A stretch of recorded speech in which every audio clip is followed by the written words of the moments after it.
Oi, gente! Olá! Mais uma live do Bigorna e mais uma tentativa, porque a minha internet aqui tá muito ruim. Nunca vi que eu não tô conseguindo fazer essa live. Bom, vamos entrando. Vocês já estavam na live, eu já tinha começado, mas eu vou começar de novo, porque eu preciso apresentar pra quem tá entrando agora. E vamos lá falando: olá, Alexandre, Eduardo, Astrobelo, Jacques Fain, olá, gente, como vocês estão? Bom, hoje a nossa live é sobre, Alex, vai dar certo. Hoje a nossa live está sendo sobre o V&A Storehouse. Eu coloquei aqui no título da live para vocês verem sobre o que eu tô falando. Eu nunca coloco nomes em inglês, então para vocês verem aqui no título da live que é esse lugar magnífico que fomos visitar em Londres agora no mês de julho. Acaba de abrir a Reserva Técnica, uma das mais importantes coleções do mundo de objetos. Acaba de abrir para o público. Essa coleção abriu no V&A Storehouse em Londres.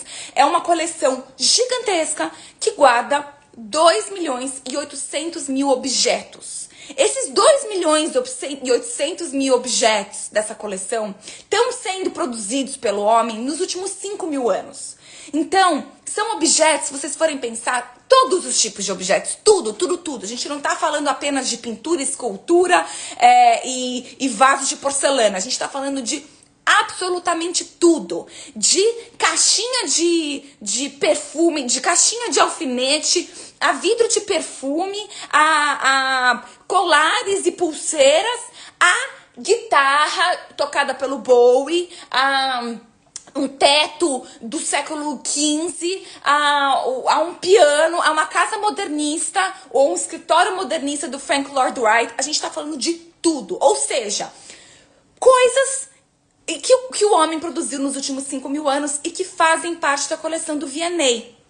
Acontece que o V&A agora resolveu que nós podemos ver essa coleção. E eu já estava mostrando para vocês algumas das fotos e eu vou mostrar de novo porque é impressionante. A gente pode ver essa coleção inteira ao vivo. Esse prédio acaba de abrir num lugar de Londres, onde foi as Olimpíadas de 2012, o Parque Olímpico das Olimpíadas. Esse Parque Olímpico está sendo reestruturado, reconfigurado, e esse Parque Olímpico agora está começando a ter iniciativas artísticas que estão indo para lá. O V&A já tem 3 museus em Londres. Ele já tem 3 museus que são emblemáticos, enormes, assim, alguns dos museus mais importantes do mundo. O V&A é especialmente dedicado a artes aplicadas, artes decorativas e design, tá? Ele já tem 3 museus lá na Inglaterra, nos arredores de Londres, e eles estão abrindo o 4º museu, que é nesse Parque Olímpico, que vai abrir no ano que vem. E do lado do Parque Olímpico, eles abriram esse armazém, a sua coleção, a sua reserva técnica. Eles fizeram um prédio dedicado a isso. Ou seja, isso aqui não é um museu. Isso aqui não tem uma seleção, não tem uma narrativa. Imagina esses 5.000 objetos produzidos, esses 2,8 milhões de objetos produzidos nos últimos 5.000 anos, num lugar só, colocados indiscriminadamente. Gente, é uma loucura a experiência disso. Eu nunca tinha visto tantos objetos de um museu. Eu nunca tinha acessado uma reserva técnica tão grande, tão perto de mim, tão realmente transparente. É gratuito, é aberto ao público e está aberto todos os dias. Qualquer pessoa pode chegar lá e passear por toda a reserva técnica desse V&A. Então, é incrível por quê? É incrível, primeiro, pelo tamanho da coleção. Então, a gente está falando aí de um número infinito de... esse daqui tem áudio, não vai dar. Ah, bom, vai dar sim, ó. Eu tô aqui mostrando, eu e a Sofia, minha irmã, que estamos visitando aí em Londres o V&A Storehouse, para vocês entenderem um pouco de como é que é a configuração desse espaço. Então, é acessível para todo mundo, muita gente vai visitar, tem feito filas e filas e filas. Então, deixa eu colocar outro aqui, porque essa tem muito eu falando. Então, tem feito filas e filas e filas na porta, justamente porque as pessoas querem ver o que tem dentro, o que tem por trás de um museu, de um funcionamento do museu. E justamente porque esse museu é um dos museus mais importantes do mundo. Então, é incrível pelo tamanho, é incrível pela arquitetura, é incrível pelo acesso a uma das coleções mais importantes, mais relevantes do mundo, e que você pode passear e criar a sua própria experiência lá dentro. Então, cada uma dessas pessoas cria sua experiência livremente ali dentro. É incrível porque são objetos que estão todos colocados indiscriminadamente, tudo junto, misturado. Então você vê uma cerâmica chinesa, uma porcelana chinesa, do lado de um quadro da era vitoriana inglesa, do lado de uma xícara de chá, do lado de uma cama, do lado de uma guitarra. É uma coisa louca, é uma loucura o número de objetos. Então, essa vontade deles de não fazer uma experiência como se fosse no museu, como se a gente fosse ver algo temático, ou algo por período, ou criando uma narrativa, né? Então aqui não tem curadoria, não tem uma curadoria para essa visita, não tem. Quem cura a experiência é cada um de nós. Eles não estão aqui guiando a nossa experiência no lugar, tá? Eles estão oferecendo pra gente todos esses objetos e falando, vai lá, faz o que você quiser disso aí. Eu fiquei perdida, eu fiquei muito perdida. Eu não sabia pra onde olhar, porque ao mesmo tempo que tem muita coisa, tem muita gente, tem muita informação, você também tem várias placas espalhadas com QR Codes. Você tem os QR Codes e você pode acessar as informações sobre cada um desses objetos. Então, é um lugar que você fica falando, nossa, mas, né, o que eu olho? Pra onde eu olho? O que eu leio? O que eu quero absorver daqui? É uma experiência que é como se justamente fosse parece uma grande obra de arte tudo, assim, sabe? É uma experiência pra você ter como um todo. Não dá tanta vontade de você vendo objeto por objeto, até porque tinham objetos que pra mim não interessava nada. Tipo, sei lá... Aqui eu tô mostrando algumas coisas. Aqui tem um violino, tem uma placa do Shakespeare Memorial, do Memorial do Shakespeare. Então tem coisas tão aleatórias que eu falava, nossa, mas o que exatamente, que tipo de relação que é pra eu criar com esses objetos? Sabe? É uma outra relação, não é uma relação de museu que você para na frente de um objeto que você que você tá olhando e apreciando aquela coisa. Eles construíram isso, então esses vários pisos que tem no térreo, tem embaixo, tem em cima, tem em todos os lugares, eles construíram de um jeito que você passa a ter uma relação com o espaço e não uma relação com a obra, e não uma relação individual com cada uma dessas coisas que estão aí. Apesar de, claro, de vez em quando você achar uma coisa interessante, uma coisa diferente, coisa que eu fiz também. Vamos lá. Importante saber. O que é legal saber dessa história? O V&A, isso tudo veio, e essa história contada pelo V&A, a história que eles, né, publicaram e que eles estão contando para todo mundo. Eu não sei exatamente se esse é toda a transparência que eles querem mostrar nessa coleção. Não sei se é tudo transparente, a história também por trás disso. Mas o que eles contam o V&A tem uma casa que é doada, que é do governo britânico. O V&A é um museu estatal, tá? É um museu estatal criado em 1850, que é um museu super importante, como eu tinha falado pra vocês, e é um museu estatal. Bom, esse museu foi construindo a sua coleção muito por conta de impostos e dinheiro da população, né? Porque afinal é uma coleção estatal. No começo o V&A é do Victoria and Albert, era um museu real, era uma coleção real que foi doada pela realeza para o povo. Então, na verdade, ela começa com uma coleção real, uma coleção sendo comprada pela realeza britânica, e depois ela é presenteada ao povo britânico. Ao longo dos anos, o povo britânico, obviamente, por ser uma coleção estatal, tem um certo envolvimento com aquela coleção que está sendo construída a partir do seu dinheiro, mas também essa coleção foi sendo construída por conta de aquisições do próprio museu, foi sendo construída por conta de doações,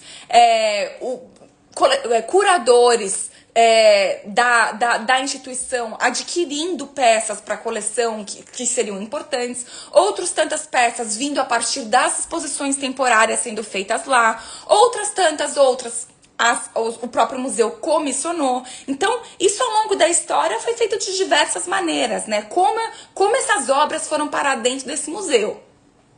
Acontece que o museu, esse storage, esse armazém, desde os anos 80, estava num lugar, uma casa que era do governo também, e o governo foi pegar de volta, ou seja, o V&A ia ficar sem a sua principal reserva técnica.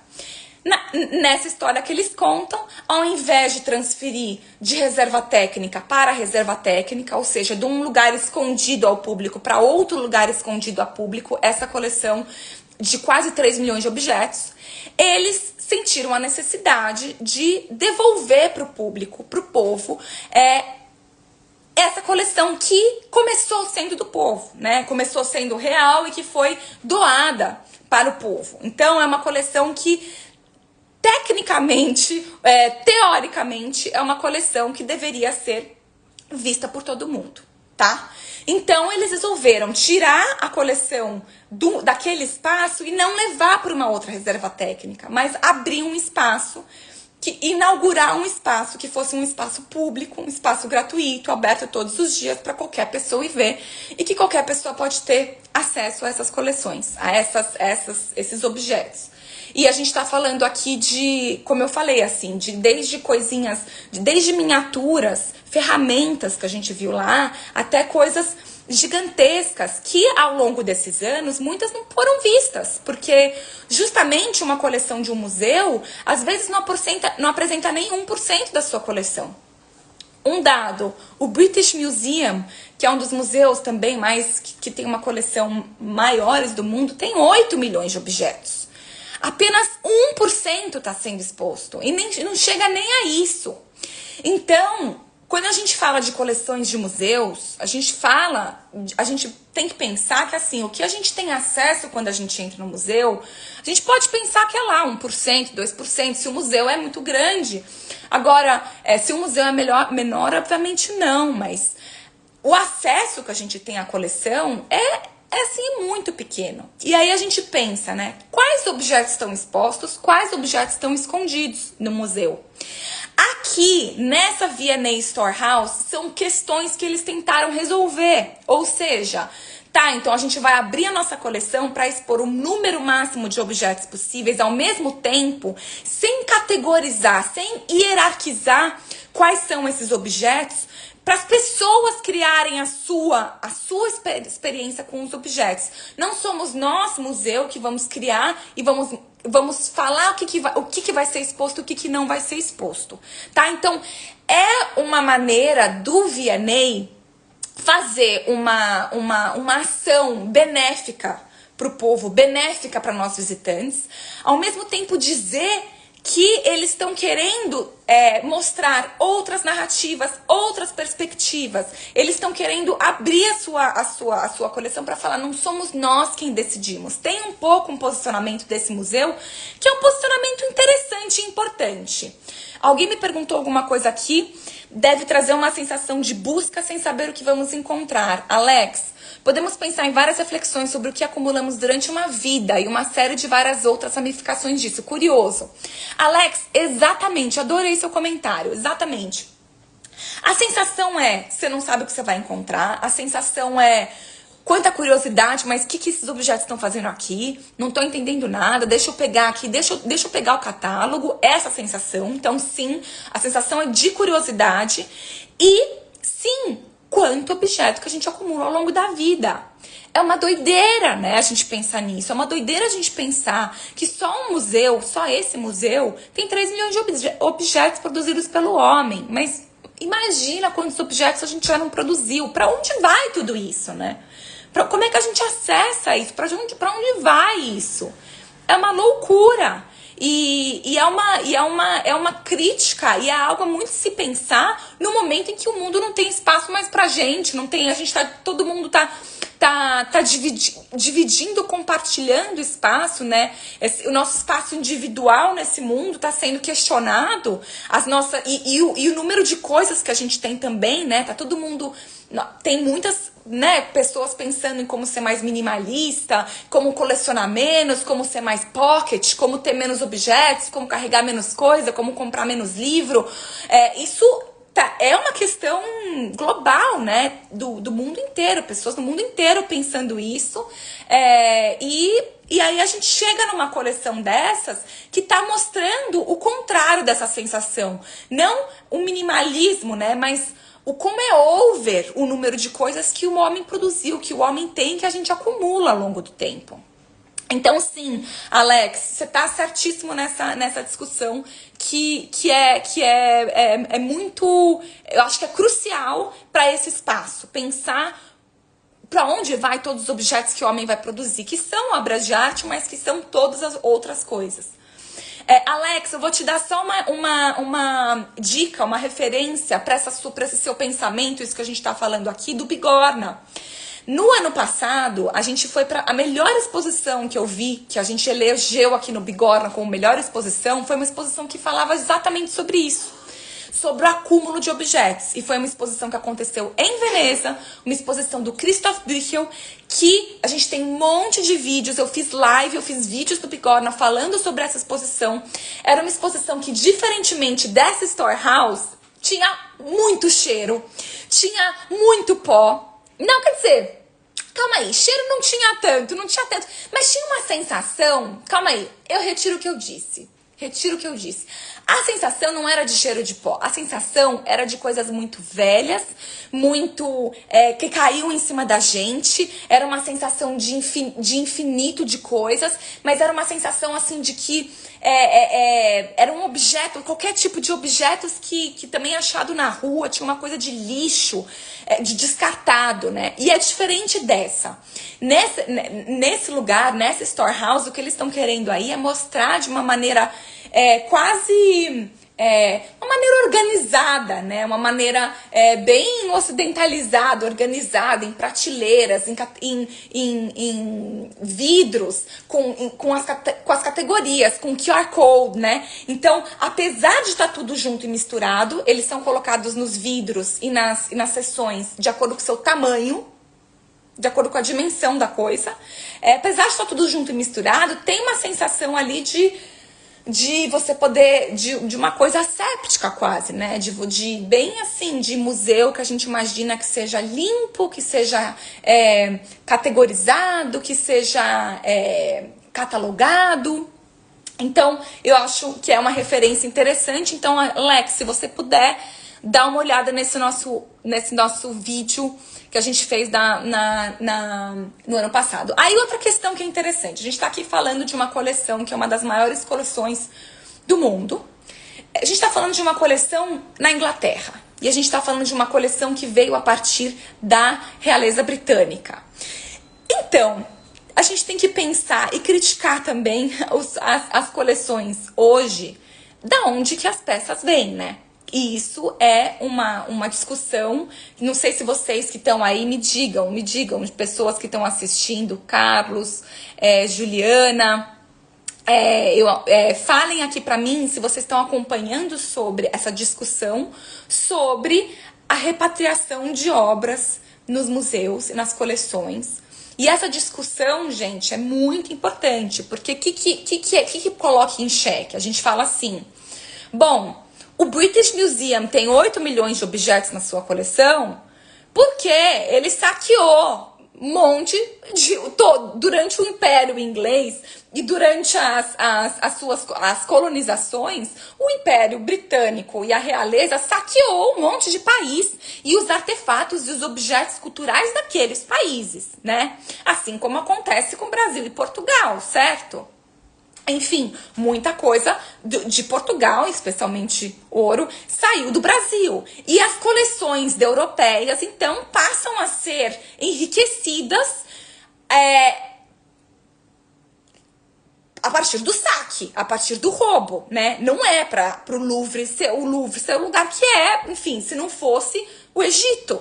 A coleção do Louvre é incrível porque também saqueou e levou tantas coisas do Egito. Então, essa discussão sobre os museus, o imperialismo, né, a imposição de poder, o discurso de países falando que eles vão guardar para si, né, vão levar para o seu país para estudo, depois para guardar, não sei o que, toda essa discussão que é histórica, ela está sendo muito questionada agora. Agora a gente está vendo os museus muitas vezes retornando seus objetos para os países de origem para fazerem sentido nos seus contextos, né?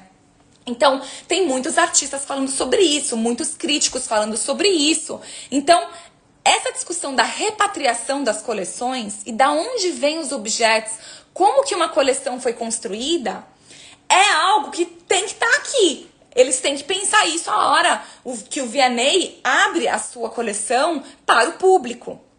E isso é uma coisa que um dos diretores falou. Eles vão sim falar da onde vêm as obras, de quem pertenceu, a quem pertenceu essas obras, por que essas obras estão aí. Então, esse é um assunto crucial na coleção de museu. Acho que hoje não tem mais nada mais importante na arte contemporânea, assim, quando a gente fala sobre coleção, sobre acervo, em discutir a repatriação das obras de arte e a proveniência das obras, da onde que elas vieram e o que elas fazem nessa coleção, e se faz sentido elas estarem aí. Então, isso está acontecendo com muitos países, Europa e África, que estão retornando as suas obras. Nesse espaço que é tão transparente, a transparência tem que também discutir todos esses assuntos. É muito importante que se discuta isso. E aí eu li falando que eles vão discutir, que isso vai ficar aberto, que vai ficar... O Carlos falou, recentemente a Dinamarca devolveu o manto Tupinambá ao Brasil. Exato, Carlos, exato. Obrigada por esse exemplo.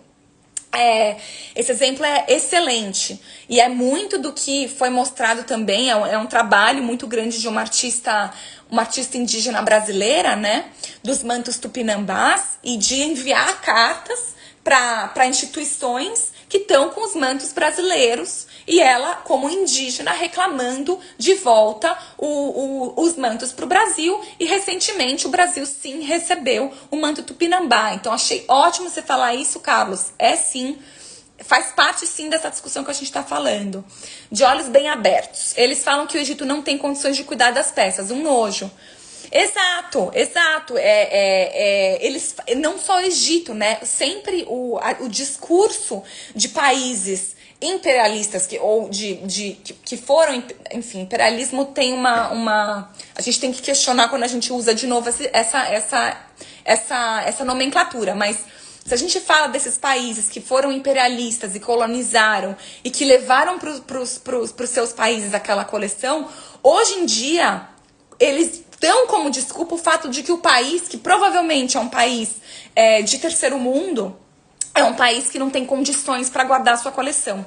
Então, isso de olhos bem abertos, você que falou isso é sistemático na resposta. Eles sempre respondem a mesma coisa, mas na verdade o que eles querem é manter aqueles objetos tão preciosos e históricos na sua coleção. Sim, e os ingleses são os piores. Disseram que não vão devolver de jeito nenhum. A França está um pouquinho melhor em relação a isso, mas só um pouquinho, sim. A França está com uma questão muito grande também com o Benin. E com uma coleção que é riquíssima desses objetos do Benin, que são agora eu tô um pouco na dúvida, eu acho que são feitos em em argila, em cerâmica, enfim, eu tô um pouco na dúvida agora, mas é uma coleção que para a população local é super importante, mas que estava sendo exposta em outros países do mundo em outros países da Europa, e agora eles estão reclamando que essa coleção precisa voltar. E essa discussão na França está muito presente, sim, apropriação indevida. O Storehouse é uma provocação ao modelo clássico de museu. Ale Marquezine, olá, Ale, que bom ver você por aqui. Ale, sabe, eu acho essa pergunta muito boa. Se o Storehouse é uma provocação de modelo clássico de museu. Você sabe que eu acho que não? Eu acho que não, Ale. Porque eu acho que o V&A, como instituição tradicional, super importante, né? Mas muito tradicional, que mantém o status quo dos museus britânicos, europeus, né? Que sustenta esse poder, esse lugar de poder. Eu acho que por mais que eles estejam fazendo um trabalho importante aí de transparência, de acesso, de gratuidade, eu não acho que eles estão criticando o modelo clássico de museu, não. Eles estão trazendo abrindo o que já existe. Ou seja, essa reserva técnica, esses objetos todos juntos misturados, a catalogação, tudo isso já existe no modelo clássico de museu. E isso é um modelo clássico ocidental. Eles não estão colocando isso de cabeça para baixo, não. Eu não acho que eles estão reivindicando um outro lugar. Eu acho que, na verdade, eles estão até reiterando a importância do museu como guardião de objetos, sabe? Eles estão até reiterando a importância do museu de guardar durante 5.000 anos, esses objetos feitos pelo homem. Então, eu não acho que eles estão sendo críticos aí. E acho importante você ter perguntado, porque justamente eu tenho pensado sobre isso, né? O que faz o museu fazer isso? Porque eles gastaram milhões de libras para produzir esse negócio, milhões de libras para fazer essa reforma, milhões de libras para catalogar, para mostrar, para organizar tudo isso. E tá muito lindo. A arquitetura é impecável. A arquitetura, para quem quer saber, eu não sei pronunciar, não conheço esse escritório, mas eu anotei aqui, chama Gillers Covidio e Plus Renfro. É o nome do escritório de arquitetura. Eu posso até escrever aqui. Veronique Farias falou que sim, não sei o que. Museus e bastidores em uma só experiência. É isso, Ale. Miriam Salemi, foi a mesma sensação na exposição da Fundação Prada na Bienal de Veneza. Boa, foi, exato. Eu acho que eu falei sobre isso depois do seu comentário, né? Deixa eu escrever aqui o nome do escritório de arquitetura, para quem se interessa por isso, porque realmente é lindo. Então, aí tem mais aqui, mais Renfro. Tá, então esse aqui é o escritório de arquitetura, ó. Que mais? Gigi Matias, a Casa Branca que quer ingerir nos museus Smithsonian para ter alinhamento republicano. Será que consegue? A Casa Branca quer ingerir nos museus Smithsonian? Eu não tô entendendo qual que é essa questão. A Casa Branca, Washington, quer ingerir nos museus Smithsonian para ter alinhamento republicano. Será que conseguem? Ah, Gigi, você tá perguntando se os museus vão se aliar a Trump, né? Nesse caso, nossa, eu acho que essa é uma pergunta muito complexa.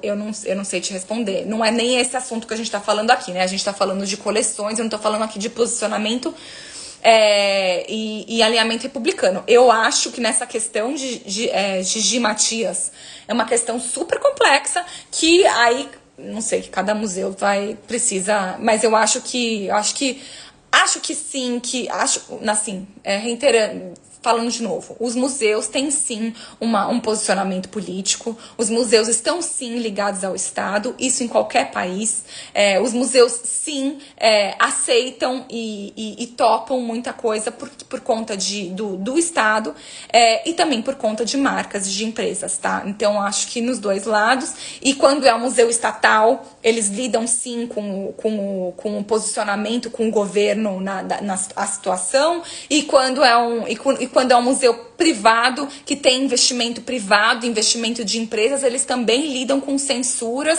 e questões que eles podem ou não mostrar de obras, de exposições por conta do investimento privado. Então, eu acho assim, Se eu for te responder sua resposta, eu poderia te dizer que os museus estão muito ligados ao investimento, da onde vem o investimento que sustenta esses museus. Se o investimento é do governo, existe uma política, uma politicagem muito grande que se faz dentro do museu para se entender o que vai se expor ou não, e isso vai ser também com os museus particulares junto com empresas. Espero que eu tenha te respondido, Gigi Matias. Sai do tema mesmo, me desculpa. Não tem problema, eu acho que é uma questão sua, mas espero que eu tenha respondido de um jeito mais global, que também inclui essas nossas questões. O que a gente tá falando aqui também é de investimento e é de dinheiro. Então, obrigada por ter perguntado, tá tudo certo.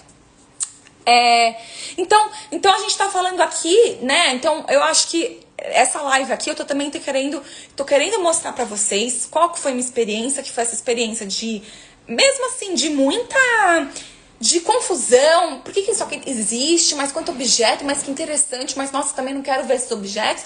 Eu saí de lá super cansada de ter visto tanta coisa ao mesmo tempo, me deu vontade de entrar numa exposição curada, que tinha narrativa, mas eu achei super legal, foi uma experiência que eu nunca tinha tido antes, e eu não poderia ter se não fosse assim. E aí, o que vai acontecer nos próximos passos, né? Bom, tá fazendo fila na porta, tá super lotado. Eu fui fui numa quinta-feira de manhã, quarta-feira de manhã, assim, uma coisa. Eu nem sei se eu fui na segunda, eu fui numa segunda-feira de manhã. Uma coisa assim super inusitada e tava lotado. Tinha criança, tinha todos os tipos de pessoas do mundo inteiro vendo e querendo. Então, isso foi uma experiência muito legal. Então, o que eu tô querendo trazer pra vocês é toda essa experiência que eu tive, mostrar pra vocês um pouco do que eu vi, mas também a gente trazer essas outras questões que a gente tá falando aqui, né? Acúmulo de objetos feitos pelo homem, individualmente, coletivamente. Poder. Quem que escolhe o que vai ser mostrado e o que não vai ser mostrado? Quem que tem o poder da narrativa? Como que os museus são importantes para criar narrativas e para envolver públicos nessas narrativas e que precisam marcar e que precisam criar, que vão criar, né? Ou vão selecionar o que vai ser exposto, o que não vai ser exposto. Aí o terceiro assunto é sobre decolonial, é sobre repatriações de obras, ou seja, da onde vêm esses objetos e por que eles são apresentados, a quem eles pertencem. Então eu acho que tem muita coisa aí pra discutir. Ale, Júlia, aprendendo muito com você. Obrigada, Ale. Você sempre faz nossos cursos, você sempre gosta muito, né? Sempre aprende. Quem tá por aqui... O Ale é um aluno, assim, de todos os cursos do Bigorna. Se vocês quiserem aprender mais com a gente, tem um monte de curso do Bigorna para fazer. Tem 4 cursos online à venda do Bigorna, que eu falo assim, de maneira simples e descomplicada, para vocês aprenderem sobre arte contemporânea e pensando e questionando sempre, né? Eu não vou apresentar aqui e falar que é tudo lindo, não. Para mim, o mais importante é a gente pensar juntos como é que isso, para as nossas vidas, pode mudar as nossas vidas, como é que isso reflete a nossa sociedade, o nosso mundo, o nosso 2025. Enfim, façam cursos do Bigorna, tá lá no nosso link da bio, é só clicar lá e vocês podem comprar o curso na hora, que tem 4 cursos gravados. Sofia, oi Sô! Eu achei legal também que qualquer pessoa pode marcar um horário e pesquisar sobre esses objetos. A gente viu a sala de pesquisas estava cheia, achei isso rico. Ai, Sô, obrigada. Sofia aqui do Bigorna, minha irmã, artista, e que trabalhamos juntas no Bigorna, nós fomos visitar juntas, né, essa coleção. E o que ela tá falando aqui é justamente que esses objetos, eles podem sim ser vistos de perto. E a gente tava em cima, então tem umas salas muito bonitas, assim, sabe? E a gente, de cima, a gente via lá embaixo umas mesas gigantescas de pesquisadores, de gente pesquisando e vendo os objetos de perto. Então, 2 semanas antes, qualquer pessoa pode entrar no site, pesquisar a coleção e pedir para ver esses objetos de perto. Você pode tocar nos objetos, você pode realmente ver, você pode inspecionar com os curadores que vão estar naquela sala, a equipe de mediação ou de curadores, ou da própria reserva técnica que vai acompanhar as pessoas, mas qualquer pessoa pode ver. E é isso que a Sofia falou. Você pode marcar um horário e você vai lá, e a pesquisa tava mesmo cheia, foi muito legal de ver isso, é algo que a gente não vê, né?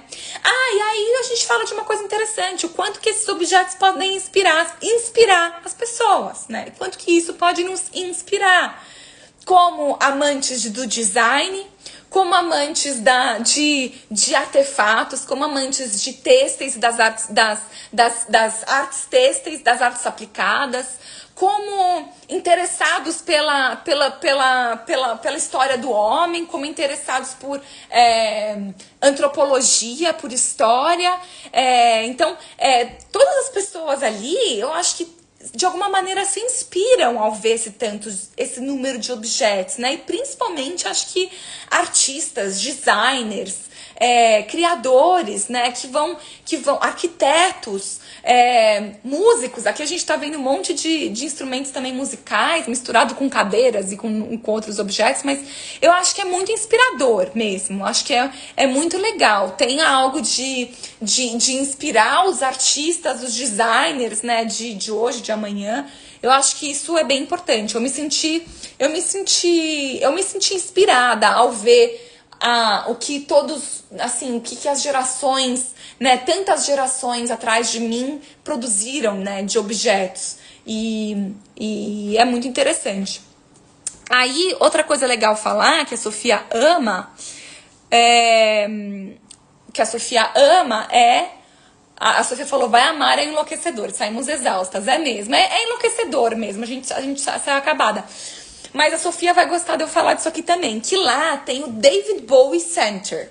Ou seja, o David Bowie tem uma coleção gigantesca, né? De roupas, de discos, de objetos, de artefatos, de cenários, de tudo mais.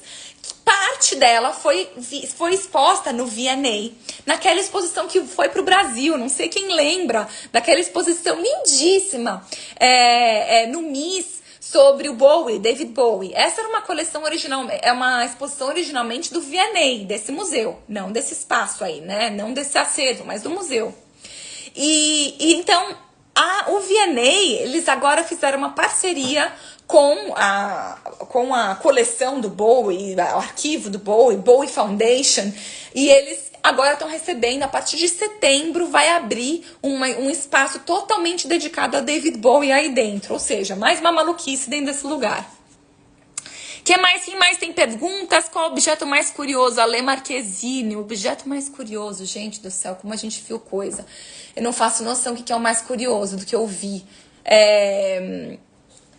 E a gente viu uma parede inteira feitas com carimbos, que eu achei muito legal. Então, carimbos de diversas partes do mundo, feitas em diversas épocas do mundo. Eu achei os carimbos super legais e é uma coisa que eu não vejo em museu, assim, talvez em museu histórico, né? Mas uma coleção de carimbos, eu achei super legal.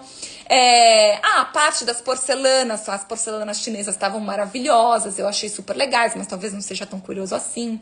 Achei curioso ver, eu vi camiseta de banda, Ale, camiseta de banda, achei engraçado, guitarra de banda, uma coisa que eu achei legal, uma placa que era de um dos primeiros, de um teatro que foi dedicado a William Shakespeare, né, dramaturgo britânico, e tinha uma placa super antiga de um teatro, então eu achei bonito de ver.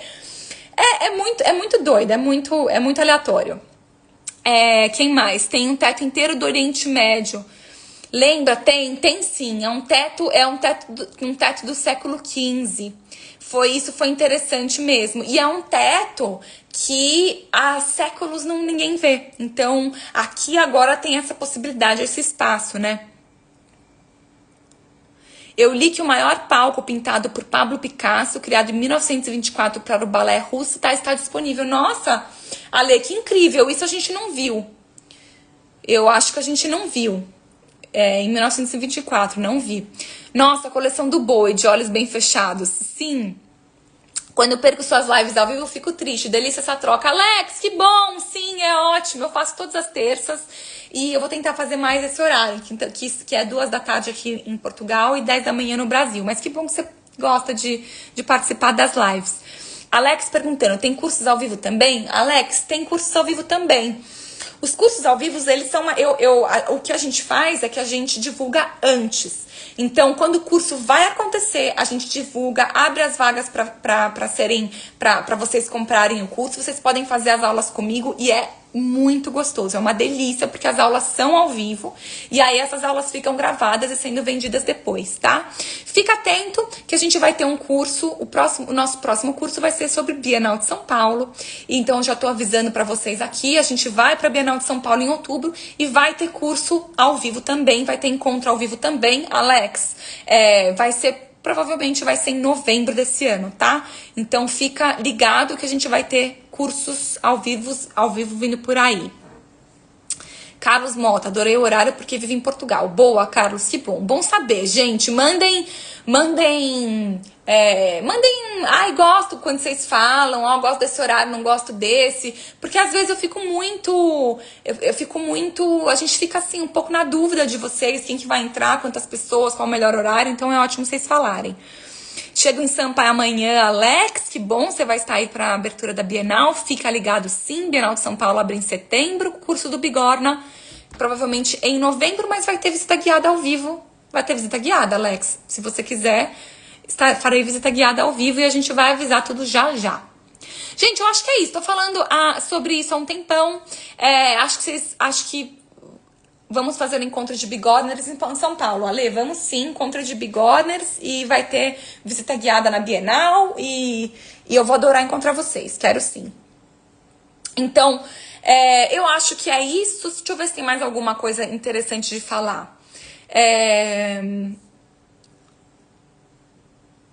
Bom, eu acho que não, eu acho que acho que eu falei, né, que é um projeto ali dessa zona olímpica de Londres, onde teve a zona feita para as Olimpíadas de 2012, que agora tá virando, porque é um lugar um pouco mais afastado do centro de Londres, demora um pouquinho para chegar, e a gente pegou para chegar nessa storehouse mais ou menos 1h15 de metrô e trem, não foi nada demais, mas é um pouquinho afastado, e você chega nesse lugar que é repleto de armazéns, também tá virando um lugar assim dedicado à arte e tecnologia, tem esses acervos, tem essas coleções, tem algumas poucas galerias, tem um lugar de concertos, então é um lugar que tá virando lá um burburinho que depois a gente foi almoçar maravilhosamente bem na beira-rio, da beira do canal, assim, porque tem os canais. É um lugar super legal, um espaço super descolado,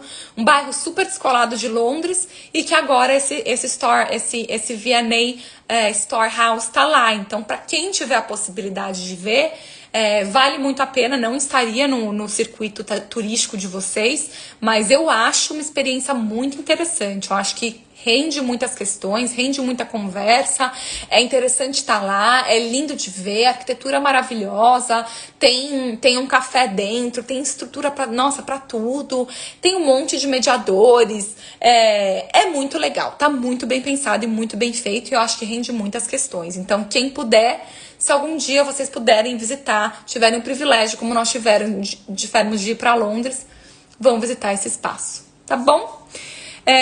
Gigi queria algo sobre rotas em São Paulo. Gigi vai ter mais pra frente quando eu chegar em São Paulo. Por enquanto a gente tá aqui falando sobre Portugal, onde eu tô, e Londres, onde estávamos. E antes disso, Ásia, né? São Paulo vem já já, Brasil vem já já a partir de outubro. Tá bom? Então é isso. Acho que respondi todas as perguntas de vocês. Alguém perguntou se tem que reservar ingresso. Não tem que reservar ingresso, é de graça, é só chegar lá e entrar. Isso que é incrível desse lugar.